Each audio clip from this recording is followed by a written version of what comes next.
On va explorer aujourd'hui une perspective sur la physique, disons radicale. C'est une idée tirée d'une œuvre nommée Volume 1.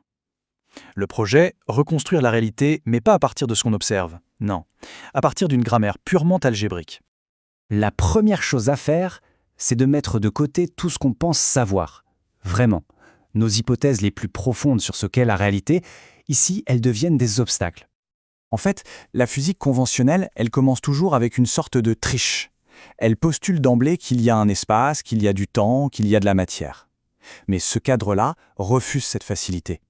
C'est un peu comme postuler l'existence des objets qu'on cherche justement à expliquer. Le point de départ est donc un véritable néant. Mais attention, un néant structuré. On ne part qu'avec de l'algèbre pure, uniquement des règles, des relations, rien d'autre. Alors, voilà le premier concept essentiel. L'idée, c'est que la réalité n'est pas décrite, elle est générée. Générée à partir d'un ensemble de règles abstraites, de gestes fondamentaux, une sorte de syntaxe de l'existence. Et tout ça, toute cette dynamique, est guidée par un unique principe. Ce n'est pas une finalité, c'est une contrainte d'économie. L'univers cherche en permanence la configuration la moins contradictoire, celle qui coûte le moins cher en tension symbolique. C'est tout. Et pour tout construire, on a 4 opérations, 4 briques de base. Il y a la mémoire, M, qui ancre les choses, qui stabilise. La propagation, P, qui connecte tout, qui étend. L'émergence, E, qui apporte de la nouveauté, du potentiel. Et enfin, le résidu, R, qui est la trace de l'échec, la cicatrice de ce qui n'a pas pu être recollé parfaitement. Absolument tout ce qui existe sera une combinaison, ou plutôt un conflit, entre ces 4 gestes. Bien, maintenant qu'on a posé les règles du jeu, voyons la toute première chose qui émerge de cette grammaire, la matière. La substance même de notre monde. Et là, on touche à un point absolument crucial. La matière n'est pas une chose, c'est un locus de torsion, c'est-à-dire un lieu, une région de conflit fondamental. C'est l'endroit précis où l'ordre des opérations compte, où faire M puis P n'est absolument pas la même chose que faire P puis M. La matière, c'est cette non-commutativité qui est devenue stable. Oui, c'est ça, la cicatrice d'une guerre algébrique. Et ce qui est fascinant, c'est de voir comment les conflits spécifiques entre ces gestes donnent naissance aux particules qu'on connaît. Le combat entre la mémoire et la propagation, ça donne l'électron. Celui entre la propagation et un résidu impossible à résoudre, ça crée le quark. Et la tension entre une émergence nouvelle et la mémoire qui veut la figer, c'est le neutrino, cette particule quasi fantomatique. Du coup, la masse change complètement de statut. Ce n'est plus une propriété de la matière, c'est la mesure de la friction entre deux ordres algébriques qui se battent. L'ordre 2, rester sur place, et l'ordre 2, s'étendre, sont en guerre. Et la résistance issue de ce combat, c'est ce qu'on mesure comme étant la masse. Bon, ok, la matière est un conflit, un nœud. Mais cette question est inévitable. Un nœud, ça se forme bien dans quelque chose, non? Il faut bien un tissu. Et ça nous force à passer du concept de matière à celui d'espace-temps. L'espace-temps ici n'est pas un décor, ce n'est pas une scène vide qui attend les acteurs, pas du tout. C'est une structure qui émerge des interactions elles-mêmes. C'est comme si l'arène était construite par les combattants en plein combat. Le mécanisme est presque simple en fait. D'abord, les nœuds de matière, avec leur conflit interne, créent un stress sur le réseau. C'est le fameux résidu.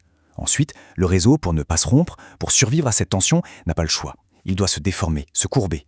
Et cette déformation, cette réponse élastique, c'est précisément ce que l'on perçoit comme étant la gravité. Voilà, cette phrase résume tout. La gravité n'est plus une force mystérieuse qui agit à distance. C'est juste la conséquence géométrique de la présence de matière.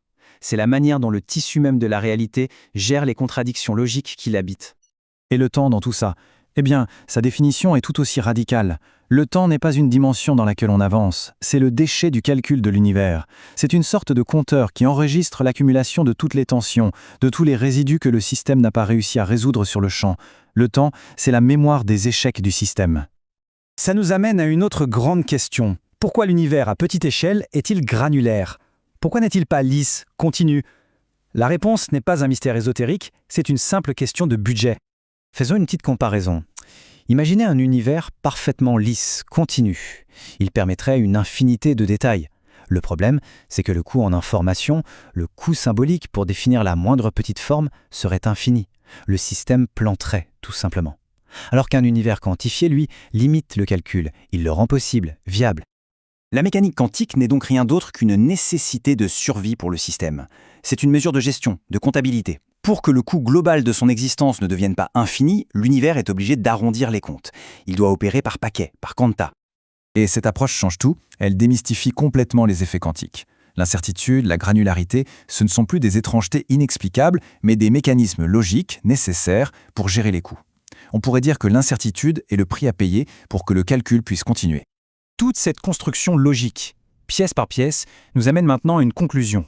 Une prédiction finale, profonde et, il faut le dire, assez terrifiante. Une prédiction qui, si elle se confirmait, changerait radicalement notre vision du cosmos. L'implication est directe et vertigineuse. Si l'univers est un système dynamique qui passe son temps à ajuster ses propres tensions, et non pas un décor statique avec des règles gravées dans le marbre, alors les règles elles-mêmes doivent pouvoir changer. Et voici la prédiction la plus importante et la seule qui soit vraiment testable.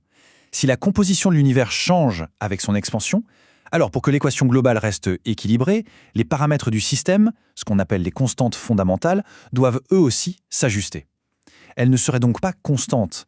La vitesse de la lumière, la gravité, elles dériveraient très très lentement au fil des âges cosmiques pour compenser.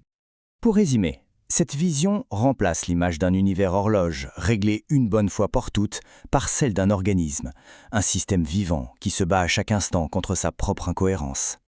On a reconstruit la matière, on a tissé l'espace, la scène est prête, les lois sont en place. Alors que reste-t-il pour venir l'habiter ?